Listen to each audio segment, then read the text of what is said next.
Hello and welcome back to Empire of the Sun. The last time we were together, the battle here in Vidi had just taken place. Sorry, not there, down here. This battle of Vidi took place, and if you remember, we took out. It was a very bloody battle. We lost two heavy carriers. We lost the Chicago and Yakagi aircraft carrier units. But in turn, we sank all the U.S. carriers, the Enterprise and the Lexington. So we had completely destroyed the American carrier presence in the South Pacific. The rules say that if at the end of the turn there are no American carriers on the board, then we get one political will. All right. So let's see what happens next. This is my opponent's card play.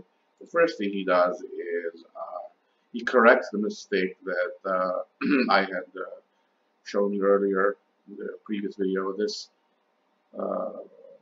7th Air Force unit came all the way from Oahu, and he hadn't participated in this battle down here, which he couldn't have done because the battle hex was down here, and he should have been able to participate.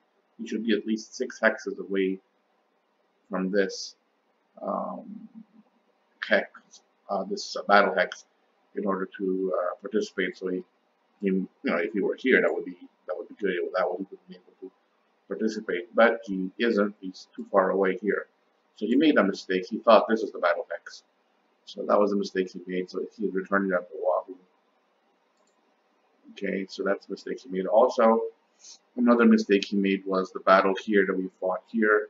I rolled a 3, which is a half result. Okay, if you look here, you can see that it is a half result, 1/2 result, and half of 20 is 10.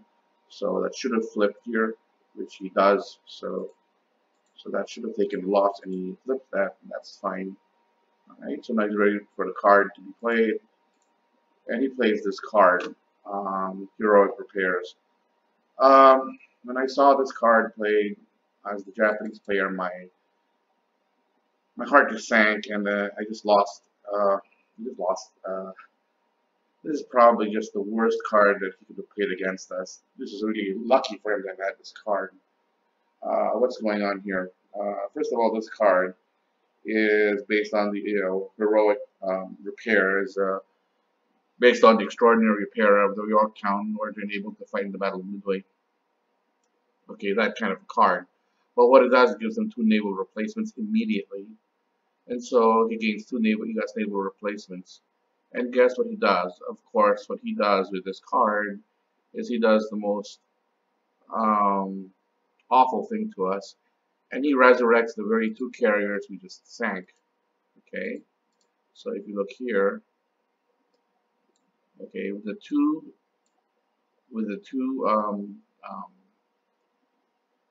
replacements, he went ahead and replaced the Lexington, which we had just sunk, and the Enterprise, which we had just sunk. And he's able to do that because those are not yellow dot units, and he's able to replace them now because of this card, and not wait until the end of the turn where we could have gotten our replacements. We could have gotten our political will points. All right, so that's pretty bad. What's worse, of course, is that we did lose 2 heavy carriers. The Japanese did lose 2 heavy carriers, which we cannot replace because they are yellow dot units. They are pre-war. See the yellow dots above the Soryu, the Kagi, and the Shokaku were also yellow dot units. They die permanently. They are never replaced. So essentially, the Japanese lost the 2 carriers for nothing because we were supposed to destroy the American carrier force and get a political will point. Now we're not going to get the political will point at all. And on top of that, we did lose our carriers. So we did lose our carriers essentially for nothing. And next turn, the beginning of next turn, if you look at the replacement chart, the Allies, he gets 1 U.S. naval. And so additionally, the Allied player conditionally gains 1 U.S. naval replacement per turn if they control Oahu. Okay, so if they control Oahu, and they do, they get 2 naval replacements next turn. And guess what they're going to do? They're just going to flip these 2 carriers at full strength. And so by the first card of next turn, they're going to have their carrier strength back and then some because it's going to get some reinforcements. So this did not work well for us. It's just about pretty much a disaster because of this card.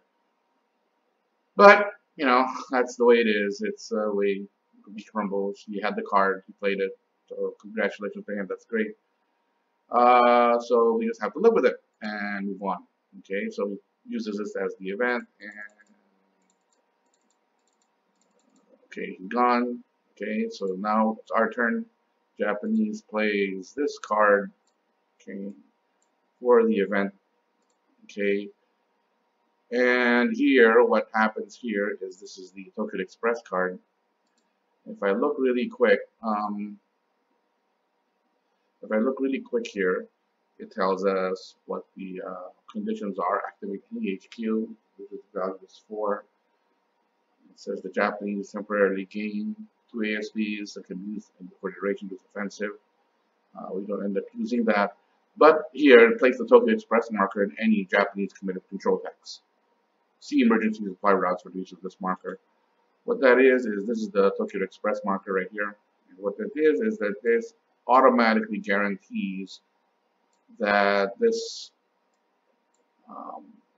hex, I'm going to put this right here. And what that does is it automatically guarantees that this hex is always going to be in supply until the end of the turn. The reason I have put that there is just in case it has something called the Death of Yamamoto card. The Death of Yamamoto card essentially causes this Combined Fleet HQ to become the Ozawa instead of the Combined Fleet HQ. It becomes the 12-2 Combined Fleet HQ, no longer the 13-3 of Yamamoto. The reason that's important is that if you look real quick and you do the counting, you can see that this hex and this hex are exactly 13 hexes apart. So this HQ is just barely supplying this thing with supplies. And so if this becomes a 12-2, then this guy would die. And if that guy dies, then we don't have the political will that we would have gotten if for Alaska, for occupying Alaska. Right? So that would be bad. But just in case he has that card. But anyway, that's that. That's the reason why that's important. Okay. Now, get on with the card itself. I'm playing it as a 4 card against the headquarters unit, Japan, combined for the HQ for 7 activations. And unfortunately, in this, I made a mistake in this turn and only activated 6, thinking I had activated 7, then we activated 6. So I activated that guy, activated these 2 fellows, activated this guy, activated this guy, and activated the Congo battleship, this one. I think that's it. 1, 2, 3, 4, 5, and 6. Where is the 6 guy? Let's see. 1, 2, 3, 4, 5, 6. Right. Okay. 2 here, 2, 4, 5, and 6. I should have a 7th, and I forgot. I made a mistake. Okay. So, started playing this with one hand tied behind my back. So, alright. So, what I did was, as far as movement concerned, I moved this to 3 5-step hops, 1, 2, 3, 4, 5, and then all the way to Yangming or Hanoi, I think, yeah. I moved here, I took these 2 guys and attacked here, okay, and I launched this guy, the Congo, went all the way around and attacked Rangoon, okay, and then I used these guys, okay, I used this guy to attack this guy here. Okay, well, okay, so what I'll do is I'll show you what I did. Right, so there is a battle hex here. So I'm going to say please battle hex marker there. Okay, and there's a battle hex here as well. Okay, and what I did was I went ahead and bombed that with this air unit. Okay, so battle B is here, and it is the battle from. So from here, I bombed him 1, 2, 3 at normal range. Okay, so what I did here then was also had a battle here. Oops. Okay, so decrease this. Okay, and then I clone this and I did a battle there, and finally there's that final battle here, battle D. Um,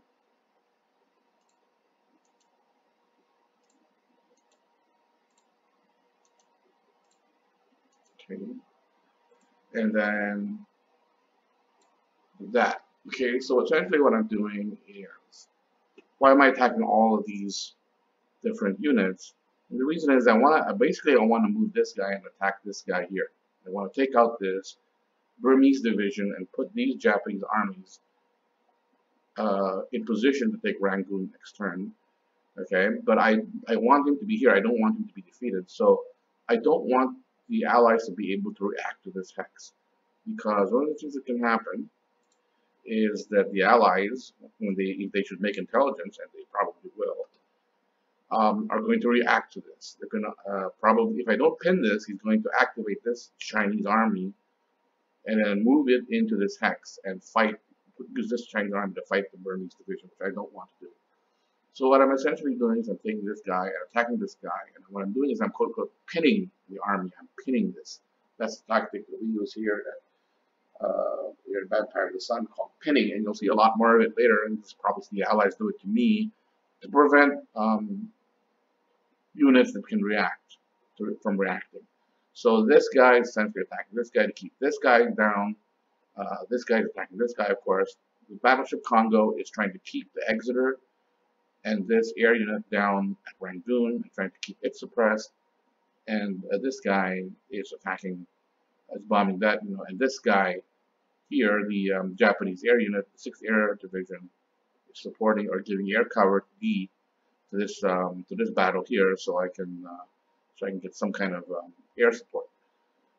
If you look at what the British have or what the Allies have, they had to react.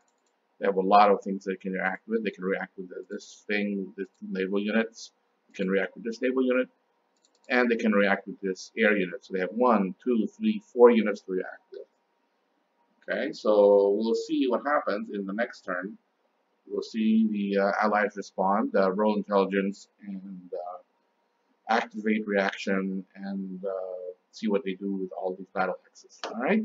So until next time, thank you for listening, and we'll see what happens to these combats in the next video.